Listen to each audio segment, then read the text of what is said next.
Good morning India. दोस्तों नमस्कार। दोस्तों हमारे चैनल की कहानियाँ रोज़ाना सुनते रहने के लिए आप हमारे चैनल को सब्सक्राइब कर सकते हैं। इस वीडियो के पसंद आने पर आप इस वीडियो को लाइक कर सकते हैं। चलिए अब इस प्यारी सी कहानी को शुरू करते हैं। और हाँ, इस कहानी को सुनते वक्त आप ईयरफोन या फिर हेडफोन का प्रयोग ज़रूर कर लें। इस कहानी की ऑडियो आपको पसंद आएगी। चलिए अब इस कहानी में हम आगे बढ़ते हैं। ये कहानी चांद चौधरी की है, जो कि 21 साल के हैं। वो कहते हैं मैं राजस्थान के एक छोटे से गांव का रहने वाला हूँ। वैसे मैं ठीक ठाक दिखता हूँ। कहानी में आगे बढ़ता हूँ। मेरे मामा जी के लड़के सुरेश भैया की शादी थी। उनकी पत्नी का नाम जिज्ञासा भाभी बहुत ही खूबसूरत थी। उन्हें देखकर कोई भी उनका झट से दीवाना हो सकता था। मैंने तभी मन बना लिया था कि एक बार उनको प्यार तो जरूर करूँगा। शादी हो जाने के बाद जब उनसे मिला तो खूब बातें और मजाक हुई। फिर शादी के बाद मैं वापस गांव आ गया। जब स्कूल की पढ़ाई पूरी करके मुझे आगे की पढ़ाई के लिए शहर जाना था तो पापा की बात मामा जी से हुई। मामा जी ने कहा मेरे पास भेज दो, चांद यही रह लेगा। मैं आगे की पढ़ाई के लिए शहर में मामा जी के घर चला गया। मामा जी के घर जाते ही मैं सबसे मिला और सबसे बैठकर बातें करने लगा। कुछ देर बाद भाभी आई।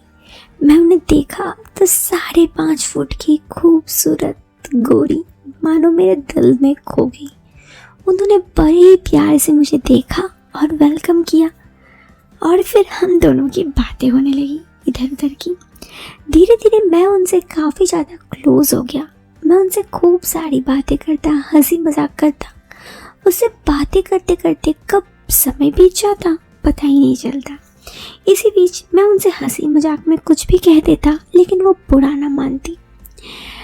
फिर वो कुछ दिनों के बाद मायके चली गई। उनके मायके जाने के बाद मुझे मामा जी के घर में रहना बिल्कुल अच्छा नहीं लगा। लेकिन अभी अगर चल जाता तो सबको डाउट होता। तो एक दिन रात को मैंने भैया के मोबाइल से उनका नंबर निकाल लिया और फिर उनसे कॉल कर दिया। हम दोनों की फिर से फ़ोन पे बातें होने लगी। वो मुझसे फ़ोन पर खूब बातें करती, मैं भी। एक दिन उसने मुझे कहा कि आपसे बातें करना तो इतना अच्छा लगता है कि मन ही नहीं करता फ़ोन रखूं। मेरे साथ भी हाल दिल कुछ ऐसा ही था।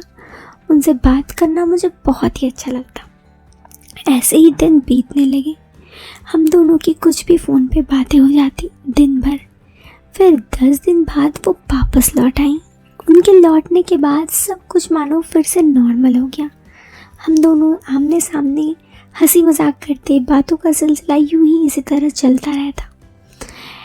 ऐसे में एक दिन की बात है, भैया को बाहर शहर से जाना था। उनको एक हफ्ते का काम था। वो अक्सर व्यस्त रहते अपने काम की वजह से, लेकिन इस बार कुछ ज़्यादा ही व्यस्त थे। मामा के घर में वैसे तो और 2 लोग थे, मामा मामी और भैया भाभी।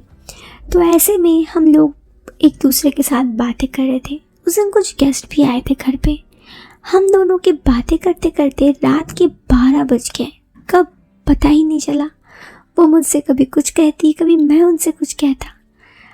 जिस रूम में हम बैठे थे उस रूम में 2 लोग और भी बैठे थे। तो उस दिन मैंने अपने दिल का हाल उनसे ना कहा, बस चुप ही रह गया और फिर थोड़ी देर बाद उठकर चला गया। फिर 3 दिन बाद उस वक्त भी भैया नहीं आए थे। मैं छत के कमरे पे था। वो नहा कर आई थी तो उनका बाल भीगा हुआ था। वो आईने के सामने अपना बाल संवार रही थी। मैं उन्हें देख रहा था। फिर अचानक से मैंने उनसे कहा मुझे आपसे कुछ कहना है।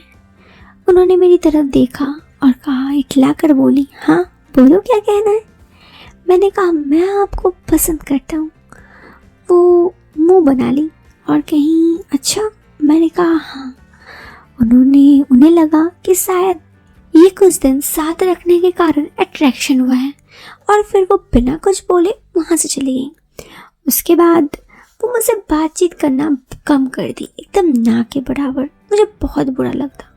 हम दोनों एक ही घर पे तो रहते, लेकिन आजकल वो मुझसे बातें ही नहीं करती। बड़ा जोर से दिल दुखता भी था उनके व्यवहार से।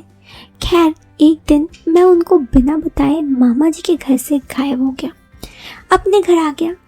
और फिर मामा जी को भी मैंने नहीं बताया था। मामा जी का जब फ़ोन आया तो मैंने उन्हें कहा कि हाँ छुट्टी थी कॉलेज की तो मैं घर आ गया। मामा मामी को तो सब नॉर्मल लगा, लेकिन भाभी मुझे मैसेज पे मैसेज कर रही थी।